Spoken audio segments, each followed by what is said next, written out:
अति कोमल रघुवीर सुभाऊ,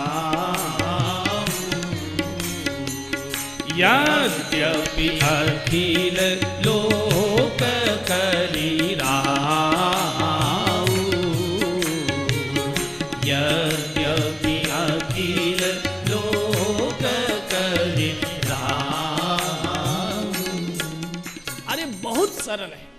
अति कोमल रघुवीर स्वभाव, जा तो सही। बोले नहीं आप चलिए ना। बोले मेरे जाने की आवश्यकता नहीं। बोले जाऊंगा मार डालेंगे।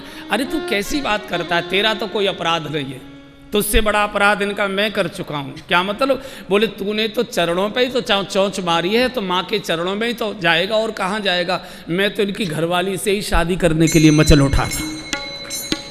तो जब मुझे क्षमा कर सकते हैं तो तुझे क्यों नहीं कर सकते? जा तो सही। बोले जाऊं तो सही, जाऊं तो सही। भगवान पूछेंगे पहले क्यों नहीं क्षमा मांग ली थी, पहले क्यों भाग कर गया था? क्या कहूं? नारद जी ने कहा कह देना भगवान, जरा आपका प्रभाव देखने चला गया था कि आपका प्रभाव कहाँ कहाँ तक छाया हुआ है। अच्छा ये तो कह देंगे, लेकिन जब भगवान पूछेंगे कि अब क्या देखने आया है तो क्या कहूँ? नारद जी ने कहा कह देना भगवान, आपका प्रभाव तो देखा आया कि आपका प्रभाव कैसा है, अब आपका जरा स्वभाव देखने आया हूँ कि आपका स्वभाव कैसा है। और अस स्वभाव कहूँ सुनहु न देखूं, अति कोमल रघुवीर स्वभाव। भगवान के पास गया है, एक दृष्टि दे दी, एक नयन कर तजा भवन। लोग कहते हैं एक आंख फोड़ दी। भगवान कभी किसी की दृष्टि फोड़ते नहीं है। इसको तो थी ही नहीं, ये तो कामांध था, ये तो मोहांध था। इसको एक दृष्टि प्रदान की। और गांव के लोग जो यहाँ बैठे हैं वो जानते हैं, कौआ के एक आंख होती है। कौआ आंखें तो दोनों दिखाई देंगी, लेकिन कौआ का गोलक एक होता है। आपने कौआ देखता हुआ देखा होगा। कौआ ऐसे और ऐसे नहीं देखता। कैसे देखता है? कौआ हमेशा ऐसे दिखता है। क्यों? क्योंकि जो अगर इधर देखना है तो ये गोलक इधर आ जाता है, फिर इसका ऐसा होता है। एक ही है इसका। अरे इतने बड़े बाप के बेटे होकर और ऐसा काम करते हो, शर्म नहीं आती? यहां से प्रभु आगे चले, अत्रि अनुसुईया जी के आश्रम में आए हैं। अत्रि ने प्रभु का स्वागत किया है। जानकी जी अनुसुईया जी को आशीर्वाद, अनुसुईया जी के आशीर्वाद लेने कुटिया में पधारी हैं। जैसे ही जानकी जी ने पैर पकड़कर, चरण पकड़कर प्रणाम किया, अनुसुईया के पद गह सीता, अनुसुईया के पद गह सीता, मिली सुशील विनीता, मिली बहोरी सुशील विनीता। ऋषि पत्नी मान सुख अधिकारी, ऋषि पत्नी मान सुख अधिकारी, आशीष दे निकट बैठाई, आशीष दे निकट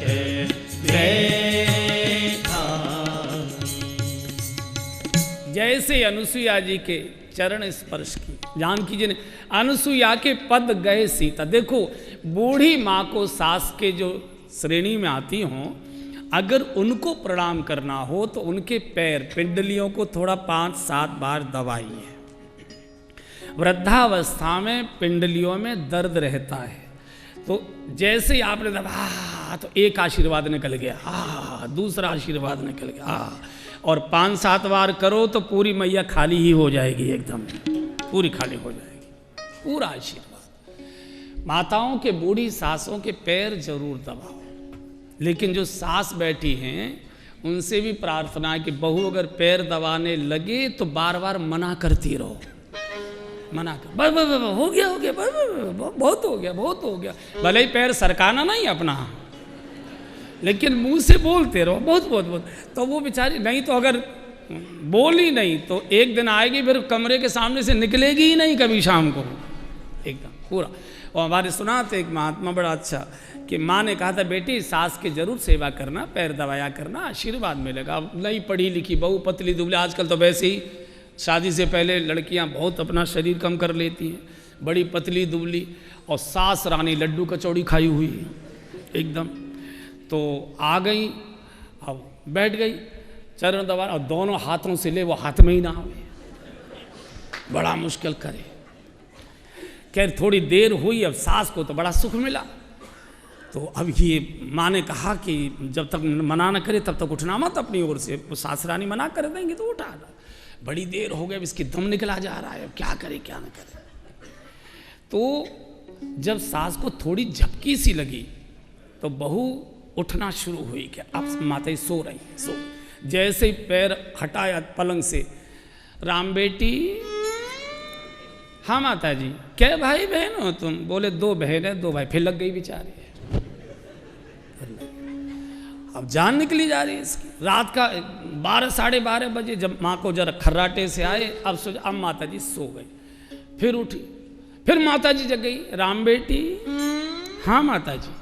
उनमें शादी क्या की हो गई? बोले 1 भैया की हो गई, 1 बहन की हो गई, भी 2 हमारे कुआरे हैं। फिर लग गई। ये सोचे बुढ़िया आज मुझे जिंदा नहीं छोड़ेगी, आज कहाँ पर लाऊं। अब लगी हुई है, 2-2:30 बजा, थोड़ा ठंडी हवा, मच्छरों ने थोड़ा प्रकोप कम किया, लगा खूब खर्राटे, आगे अम्मा जी सो गई। अब जैसे इसने पैर उतारा फिर जाग गई, राम बेटी, हाँ माता जी। बोले कितने भाई बहन बताए थे तुमने? बोले माता जी 1 बहन 2 भाई। तो 3 ही है? बोले हाँ। बोले रात तो तुम 4 बता रही थी 9 बजे जब मैंने पूछा। पहले 9 बजे तक तो 4 ही थे, अब तो मुझे तो जिंदा छोड़ोगी नहीं, मेरे तो प्राण ले ही लोगी। ऐसे नहीं, मना करो, बस हो गया। तो जानकी जी ने जैसे ही अनुसुईया के पद गए सीधा एकदम जानकी जी को छाती से लगा लिया। आओ बेटी, तुमने नारी धर्म की रक्षा कर ली। अगर आज तुम वन को नहीं आई होती तो संसार की स्त्रियां पति को सुख में साथ देती, दुख में तुम्हारा नाम लेकर छोड़कर चली जाती। जानकी जी ने कहा कि माँ मुझे नारी धर्म का कुछ उपदेश करो। अनुसुईया जी के नेत्र डबडबा गए।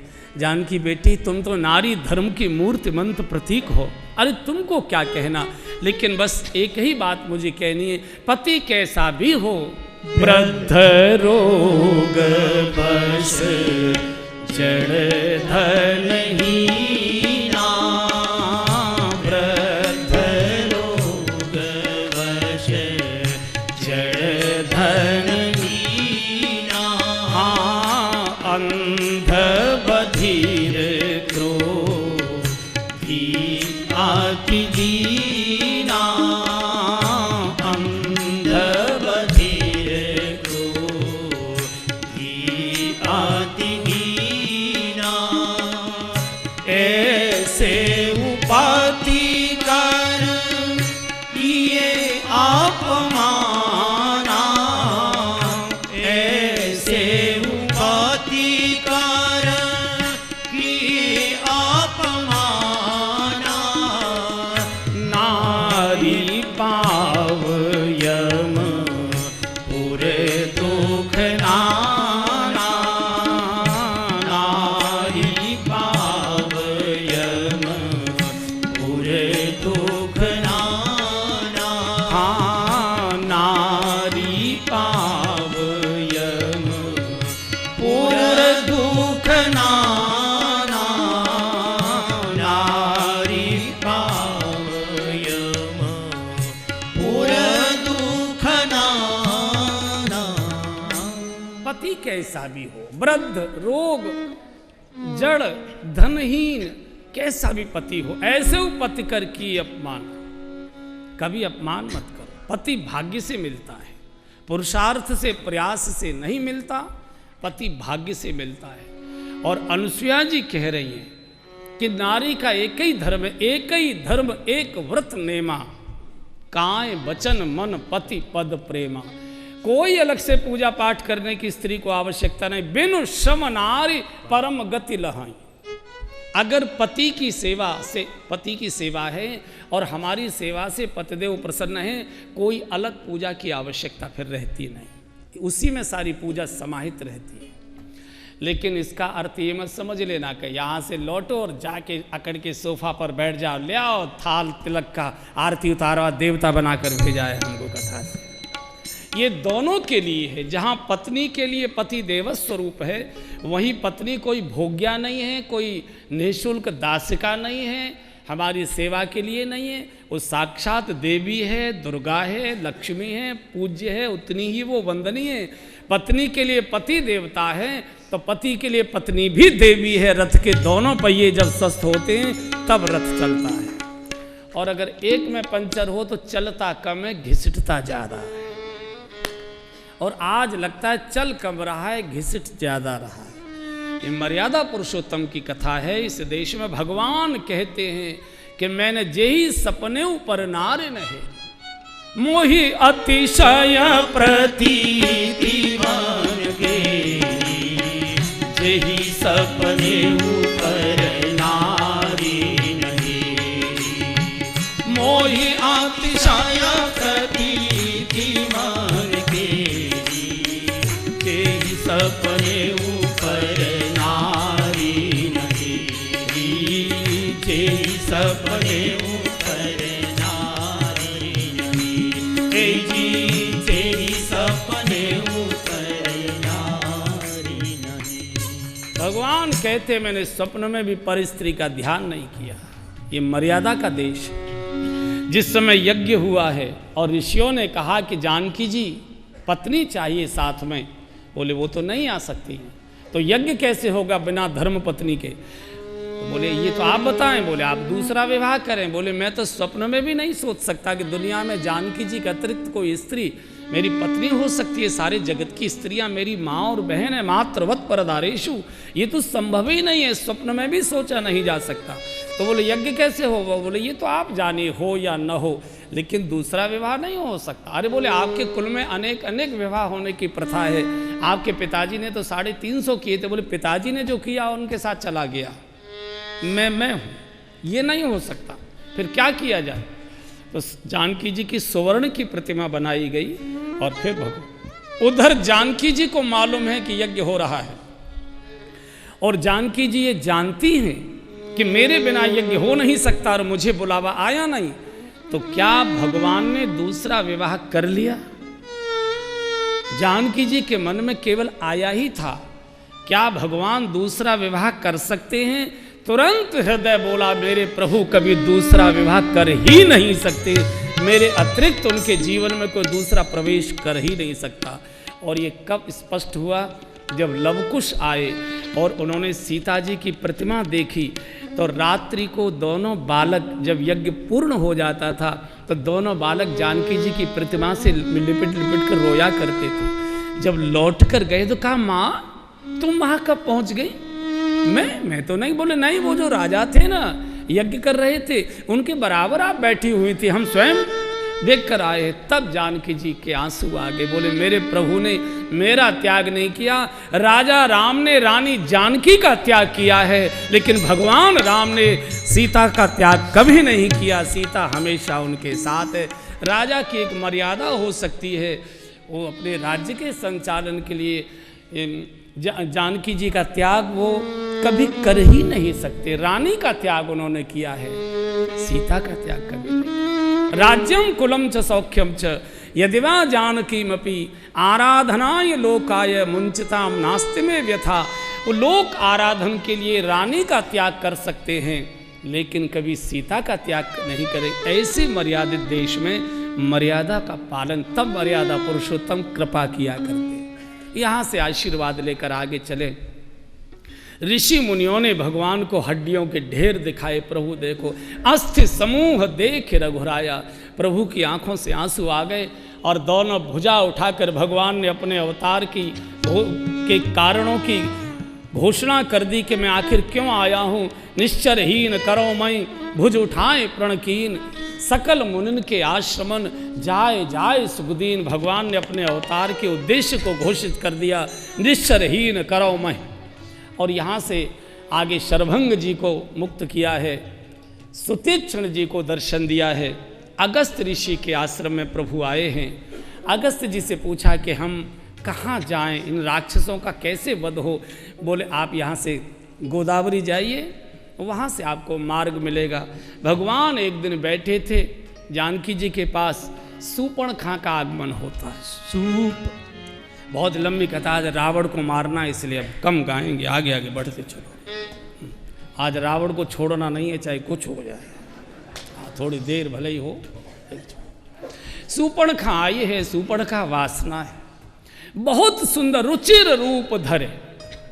थी तो सुंदर नहीं, लेकिन ब्यूटी पार्लर होकर आई, बहुत सुंदर रूप धर के आई और भगवान से विवाह का प्रस्ताव किया। देखो, जो स्त्री स्वयं किसी पुरुष से विवाह का प्रस्ताव करे, ये हमारे देश को स्वीकार नहीं है, ये हमारे देश को स्वीकार नहीं है। अब हो रहा है, उसके लिए तो हम कुछ नहीं कह सकते, लेकिन उसे बहुत अच्छा नहीं मानते। स्त्री सौम्य, स्त्री लज्जाशील, उसको कहो बेटी तुम्हारी शादी कर, उसको भी मालूम है मेरा विवाह होगा, तो अभी लज्जा से शीश झुका लेती है। उसको लज्जा, यही उसका आभूषण है, लज्जा ही, शील ही उसका आभूषण। ये कहती है मैं तुमसे शादी करूंगी। थोड़ा तू मैं हुई, लक्ष्मण जी के साथ गई, इधर गई उधर गई, अंत में इसके नाक कान कटे। ये प्रसंग आप सब जानते हैं, विस्तार में नहीं जाऊंगा, मैं इसके मर्म में आपको प्रवेश कराऊंगा। ये सूर्पणखा जीवन की वासना है, भगवान के पास आती है। भगवान कहना चाहते हैं कि गांव छोड़कर, शहर छोड़कर, तीर्थ में भी चले जाओगे, जंगल में भी चले जाओगे, झोंपड़ी बनाकर भी वास करोगे, जटाजूट भी बांध लोगे, तो भी संसार की वासनाएं सज धज कर आवे आकर्षण आएंगे और अनेक प्रकार से आपको मोहित करने का प्रयत्न करेंगे। दुनिया छोड़कर कहीं नहीं जाया जा सकता। कहाँ जाओगे? आखिर जहाँ जाओगे वही नया मकान बना लोगे, नया आश्रम बसा लोगे, नई दुनिया बसा लोगे। कुछ नहीं छूटता है, छूटता कुछ नहीं है। कोई कहे कि हमने घर परिवार छोड़ दिया, हम तो बैरागी हो गए, सब बेकार की बातें। अरे गांव का कच्चा मिट्टी का 2 कमरों का मकान छोड़ दिया, तीर्थ में आकर 50-100 कमरों का आश्रम बना लिया, छूटा क्या है? गांव में रहते 2-4 बेटा बेटी पैदा करते, यहाँ 2-4 हजार चेला चेली पैदा कर दी। गांव में रहते तो संपत्ति के बंटवारे पर भैया से लड़ते, यहाँ गुरु भाई से मुकदमा लड़ रहे हो। छूटता कुछ नहीं है, वासना साथ जाती है। और इसलिए एक विषय आप सुनते आए हैं प्रवचनकारों से कि कोई ऋषि मुनि वन में जाकर जब तपस्या करता है तो इंद्र की अप्सराएं उसकी तपस्या भंग करने के लिए आया करती हैं। ये प्रसंग आप सुनते हैं, ये केवल बहकाने की बातें हैं। किसी अप्सरा को फुर्सत नहीं है कि किसी ऋषि की मुनि की तपस्या भंग करे। ये सब व्यर्थ की बातों में मातोलॉजी है।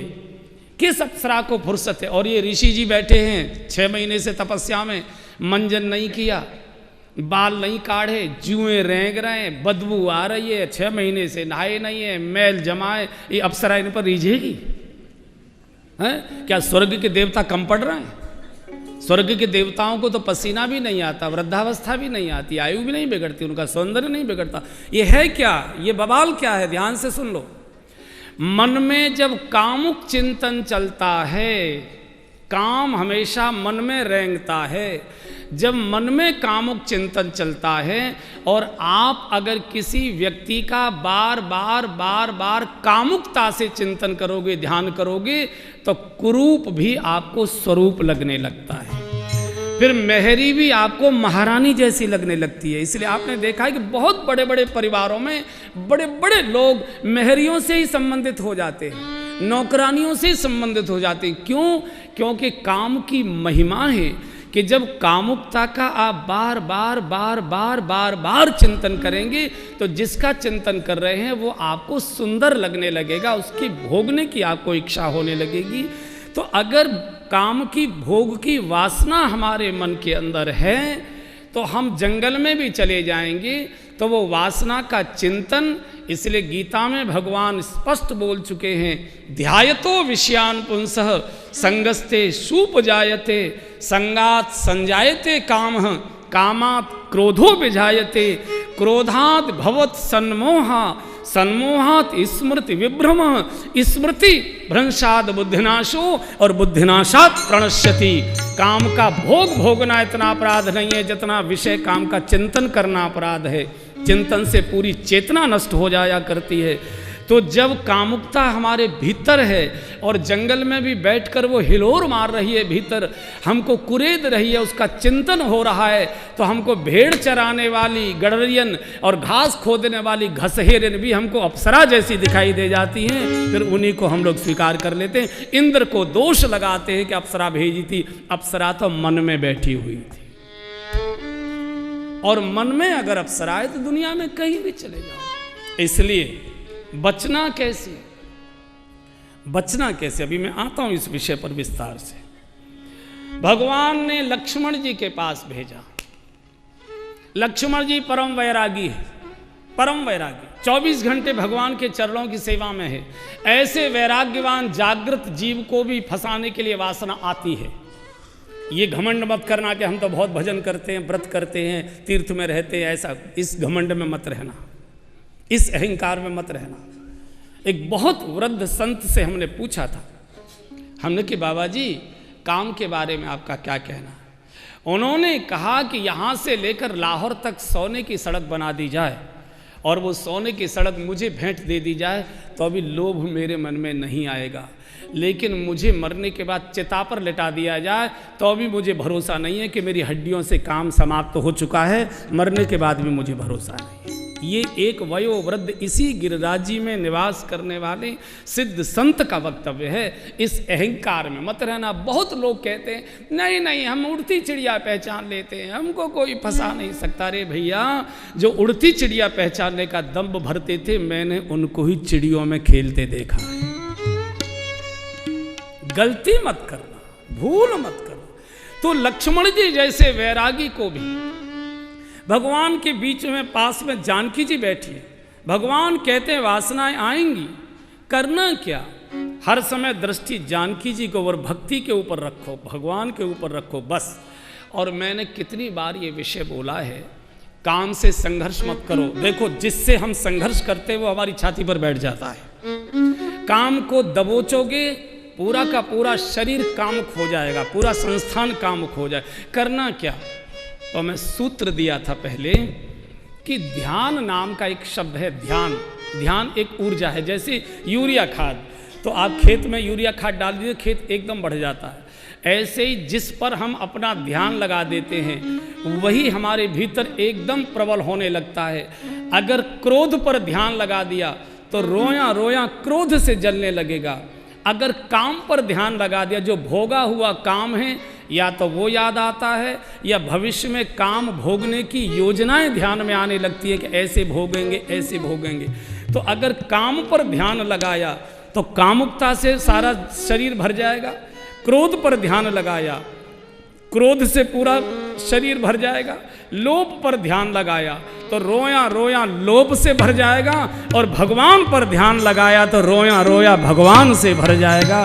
ध्यान किस पर लगा। अब ये सुनने में थोड़ा सरल लग रहा है, लेकिन इसको थोड़ी औषधि के रूप में अब इसकी टैबलेट बना लीजिए।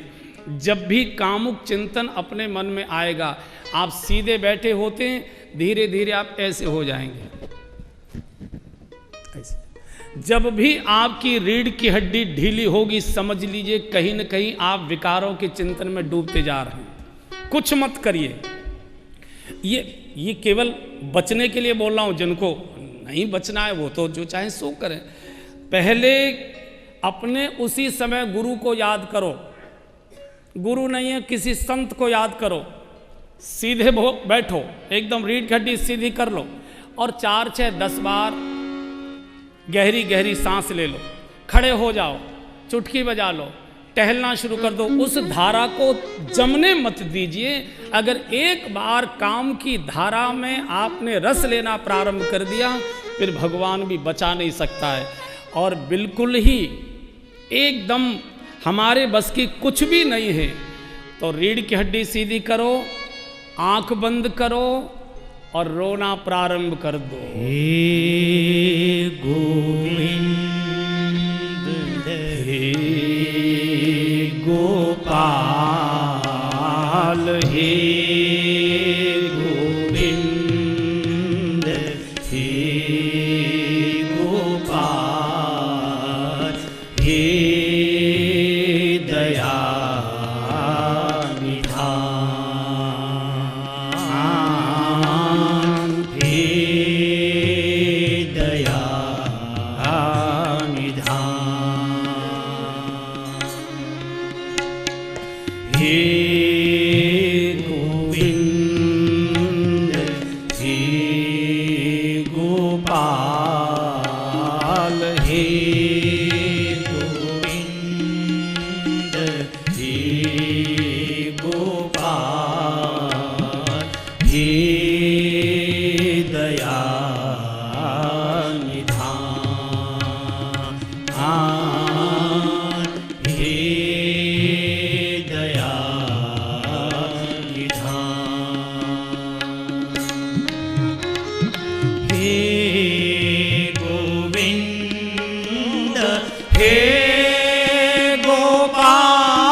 केवल भगवान ही बचाएगा, किसकी वश की बात नहीं। ये चिंतन की धारा जब भी आपको रुलाए, जब भी आपको तड़फाए, जब भी आपको बेचैन करे, रीढ़ की हड्डी। देखो योगी कुछ नहीं करते, योगी कुछ नहीं करते, योगी केवल रीढ़ की हड्डी सीधी करके बैठते, सीधे सीधा ब्रह्म संबंध होता।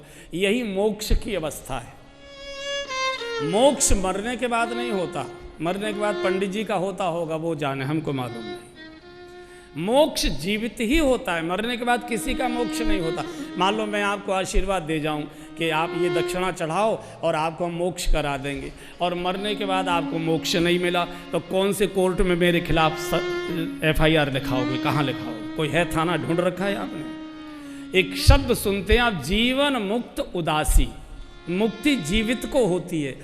जन्म होता है वासना से, जन्म होता है विचार से, और जब मन में विचार ही नहीं है, आप सोच रहे होंगे कि ये केवल प्रवचन की बातें बोली जा रही हैं। प्रवचन नहीं बोल रहा हूँ। एक बार जो आसन आपको उचित लगता है लगा लो, जो उचित लगता है, सुखासन जैसा भी अच्छा लगता है। कुर्सी पर बैठे हुए लोग जरा सीधे हो जाइए, सब लोग रीढ़ की हड्डी सीधी करो, एकदम सीधे, तन के जितना तन के खिंच कर बैठ सकते हो। हाथ बांध के सामने रख लो, आंखें बंद करो, एकदम सीधे तन कर बैठो, बिल्कुल सीधे खिंच कर बैठो। गहरी सांस लो और आराम से सांस छोड़ो। पूरी सांस लो और पूरी आराम से छोड़ो। जल्दी नहीं करना, चक्कर आ सकता है। बहुत आराम से बिल्कुल सीधे बैठो और खींच के सांस लो।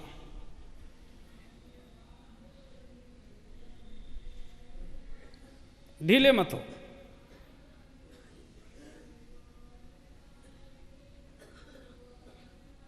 अब आंख खोलिए, ढीले हो जाइए। मन में कोई बात आई आपके? है कुछ आया? यही औषधि है। इसका जितना आप अभ्यास करेंगे निर्विचार हो जाएंगे आप। निर्विचार हो, विचार ही नहीं होगा। विचार ही नहीं होगा तो जन्म कैसे होगा? इसी को मुक्ति कहा है। धीरे धीरे इसका अभ्यास करो, धीरे धीरे इसका बैठने का अभ्यास करो। यहां से सूपड़ खाने जाकर रावण को ललकारा है, और रावण मारीच को साथ लेकर धोखे का वेश बनाकर जानकी जी का हरण करके ले गया। जानकी जैसी नारी, इतने बड़े परिवार की बिटियां, इतने बड़े परिवार की बहू, भगवान की अर्धांगिनी, भरी दोपहरी में मोह जैसा रावण उनका हरण करके ले गया। पूरा का पूरा दंडकवन ऋषि मुनियों से भरा हुआ था, स्वाहा स्वाहा के यज्ञ हो रहे थे, लेकिन जानकी जी इतनी चीखी और चिल्लाई हैं, कोई सुना नहीं, किसी ने सहायता नहीं की। गीध ने जरूर रक्षा करने की कोशिश की, कोई नहीं आ पाया। कारण क्या है? भरी दोपहरी में जानकी जी शांति की प्रतीक हैं, जानकी जी शुद्धि की प्रतीक हैं, जानकी जी भक्ति की प्रतीक हैं। भरी दोपहरी में शुद्धि को भी हरण कर लिया, भक्ति को भी हरण कर लिया, शांति का भी हरण हो गया। ये हमारे जीवन की घटना है, ये हमारे जीवन का दृश्य है। आखिर हमारे जीवन में शांति कहाँ है? हमारे विचारों में शुद्धि कहाँ है? हमारी श्वासों में, दिनचर्या में भक्ति कहाँ है? कौन हरण करके ले गया? मोह का रावण। मोह सकल व्याधिन कर मूला। क्यों हरण करके ले गया? उसका भी संकेत ही सुन लीजिए। जानकी जी ने 3 भूल की। पहला, भगवान को कहा कि जाओ सुवर्ण मर्ग मार के लाओ। जो भगवान के सानिध्य में है वो भी माया को चाह रहा है। भगवान चले गए, पहली भूल। दूसरी भूल की, जब मारीच ने धोखा देकर लक्ष्मण जी की वाणी में बोला तो जानकी जी ने कहा कि मेरे पतिदेव पर विपत्ति है, आप जाकर रक्षा करो। लक्ष्मण जी ने कहा, माँ कैसी बात करती हो? भ्रकुट विलास सृष्ट लय हुई, उन पर कभी संकट आ सकता है क्या? लेकिन जानकी जी ने कठोर वाणी बोली है। गोस्वामी जी ने बहुत मर्यादा का पालन किया। इतना ही लिखा है, मरम वचन जब सीता बोला। वाल्मीकि जी ने तो बहुत स्पष्ट लिखी हैं बातें, वो इस व्यासपीठ से कम मुझसे नहीं बोली जाएंगी जो वाल्मीकि जी ने बोला। तो लक्ष्मण जी रो पड़े। लक्ष्मण जी ने कहा, माँ जाऊंगा तो मैं जरूर, आपकी आज्ञा है, लेकिन आज मुझे अपशकुन हो रहे और मैं सृष्टि के 3 नियम टूटते हुए देख रहा हूं। क्या? बोले, मैं जाना करता था, मैंने जाना था, मैंने सुना था, मैंने पढ़ा था कि माया ब्रह्म के पीछे दौड़ा करती है। आज मैंने ब्रह्म को माया के पीछे दौड़ते हुए देखा है। पहली भूल। और दूसरी भूल, जीव पर संकट आता है और जीव रक्षा के लिए ब्रह्म को पुकारता है, भगवान रक्षा करो, प्रभु रक्षा करो। लेकिन आज मैं दूसरी दुर्घटना देख रहा हूँ, ब्रह्म पर संकट देख रहा हूँ और ब्रह्म जीव को रक्षा के लिए बुला रहा है, लखन रक्षा करो, लखन रक्षा करो। और तीसरी दुर्घटना देख रहा हूँ, जीव की रक्षा के लिए भगवान दौड़ता है। भगवान दौड़ा ही कि नहीं? नाना तीन चायो भक्तन ने मोही, नाना तीन चायो भक्तन ने मोही, नाना आदि लोक लाज तगी नहीं काज मैंने, लोक लाज तजी नहीं काज, मैंने बैकुंठ बिसरायो रायो नाना तीन चायो भक्तन ने, भगवान बोले, कोई और नहीं बोला। अरे लोक लाज तजी नहीं काज मैंने, लोक लाज तजी नहीं काज मैंने बैकुंठ बिसरायो रायो नाना तीन चायो भक्तन ने मोही, नाना अरे गज ने पुकारो मैंने गरुड़ विसारो, हाँ जी गज ने पुकारो मैंने गरुड़ बिसारो, और ग्राहक पछारो सुनी प्रेम की पुकार, ग्राहक पछारो सुनी प्रेम की पुकार, द्रौपदी पुकारी सुधी लीजे बनवारी मोही, द्रौपदी पुकारी सुधी लीजे बनवारी, मोही आस है तिहारी कहो जाऊंगा के द्वार, मोही आस है तिहारी कहूँ जाऊँगा के द्वार, सुनी टेर नहीं करी देर मैंने, सुनी टेर नहीं करी देर में, सुनी टेर नहीं करी देर मैंने, सुनी टेर नहीं करी देर में, मैंने तुरंत ही चीर बढ़ायो बढ़ायो नाना तीन चायो भक्तन ने मोही, नाना तीन चायो भक्तन ने मोही, नाना आए लोक लाज तजी नहीं काज मैंने, लोक लाज तजी नहीं काज मैंने, बैकुंठ बिसरायो रायो नाना तीन चायो भक्तन ने मोही, नाना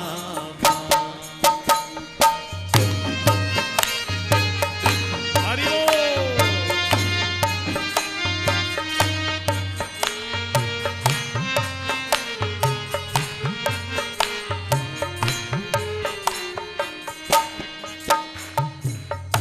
बैठ जाओ, मैं अभी मौका दूंगा, समझ गया, बैठ जाओ।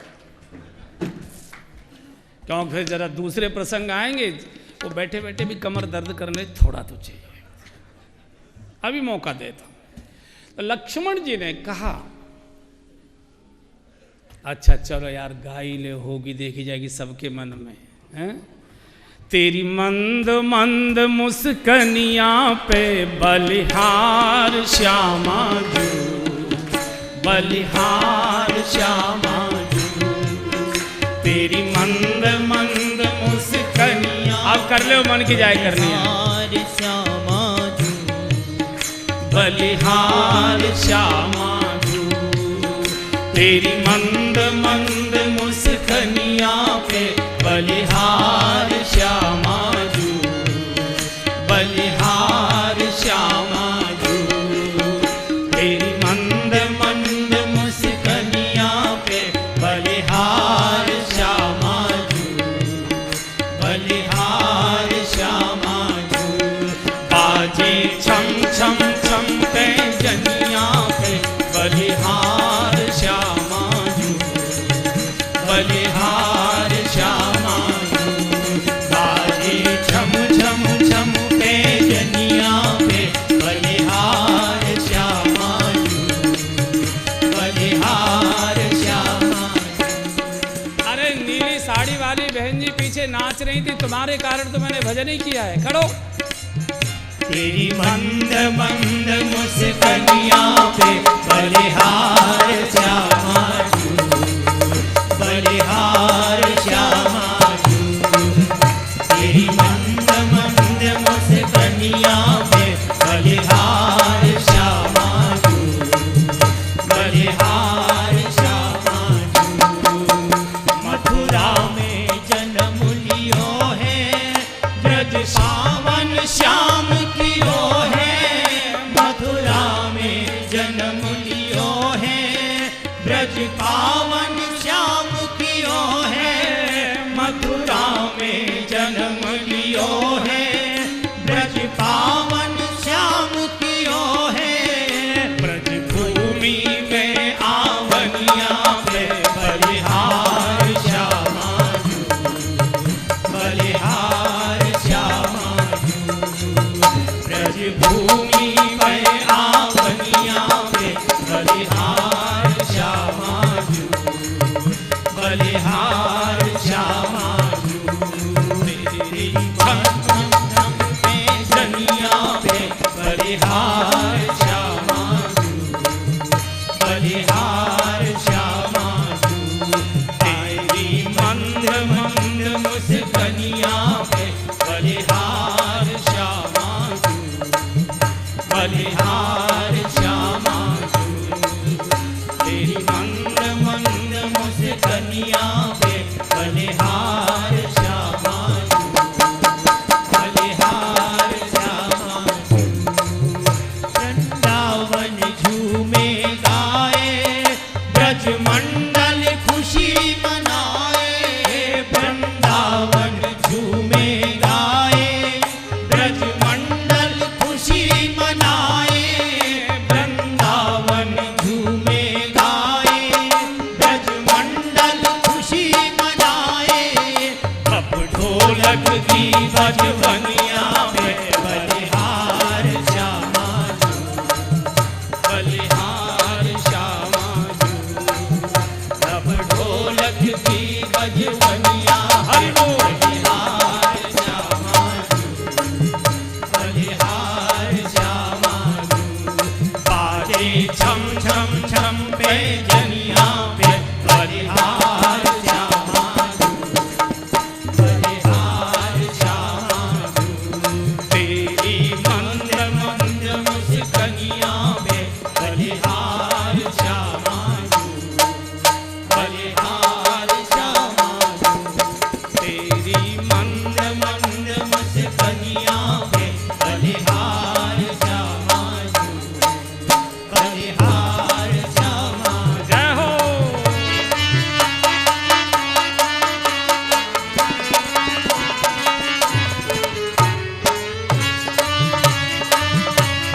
हरि बोल।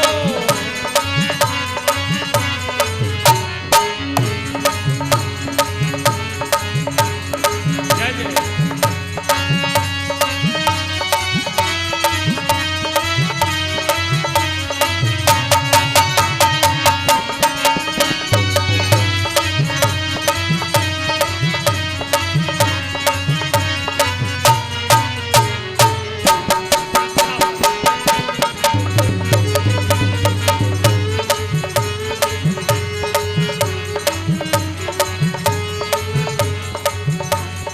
राधे राधे रटो चले आएंगे बिहारी, राधे राधे रटो चले आएंगे बिहारी। वो आएंगे बिहारी चले आएंगे बिहारी।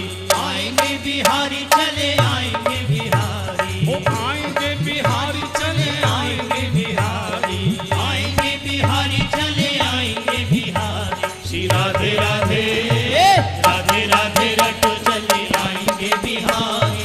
राधे राधे रटो चले आएंगे बिहारी। श्री राधे राधे। श्याम राधे राधे राधे। श्याम राधे राधे राधे। श्याम राधे। बैठ जाइए। राधे राधे बैठ जाइए। राधे राधे बैठ जाइए। राधे राधे जल्दी बैठो। राधे राधे आप भी बैठो। राधे राधे राधे राधे। राधे राधे जल्दी बैठो। राधे राधे जल्दी बैठो। राधे राधे राधे राधे। राधे राधे राधे राधे। राधे राधे राधे राधे। राधे राधे राधे राधे। राधे राधे राधे राधे। राधे राधे। राधे राधे राधे राधे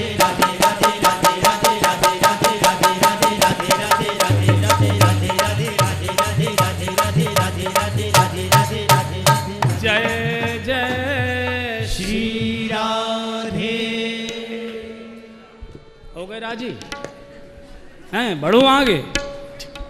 तो लक्ष्मण जी कह रहे तीसरी घटना, जीव पर संकट आता है और भगवान उसकी रक्षा को दौड़ते हैं। आज ब्रह्म संकट में है और जीव उसकी रक्षा को जा रहा है। मुझे अपशकुन हो रहा है माँ, लेकिन आपकी आज्ञा है, मैं जा तो रहा हूं। लक्ष्मण जी गए और जानकी जी का हरण हो गया। 3 भूल हुई है जानकी जी से। पहले भगवान को जीवन से दूर किया, संत रक्षा कर रहा था, संत को जीवन से दूर किया। संत एक रेखा खींच कर गया था, उस रेखा का उल्लंघन किया। और जो भी जीवन में 3 भूल करेगा, भगवान भी उसको बचा नहीं सकते। फिर भगवान भी हाथ खड़े करे, भगवान खुद फंस जाते हैं, तो बाकी की बातें छोड़ दो। पहली भूल, भगवान दूर हुए, कोई बात नहीं, हम सबको ब्रह्म अनुभूति नहीं हुई, मान लिया, बहुत कठिन है। भगवान हमको नहीं मिले, ये मान लिया हमने, लेकिन संत हमारे साथ हैं, संतों का सानिध्य हम कर रहे हैं, संतों के सानिध्य में हम हैं, फिर भी संकट, फिर भी विकार। तो संत आपको बहुत सी बुराइयों से बचा लेंगे, लेकिन सीता जी ने संत को भी दूर कर दिया। न भगवंत पर भरोसा रहा, न किसी साधु संत की वाणी पर, व्यवहार पर, उसकी आज्ञा पर, आदेश पर भरोसा रहा। कोई बात नहीं, जीवन में संत न मिले, चलो हमने मान लिया, आपने बहुत खोजने की कोशिश की और आपके चश्मे में कोई साधु महात्मा फिट नहीं हुआ, मैंने मान लिया, इसको भी मैं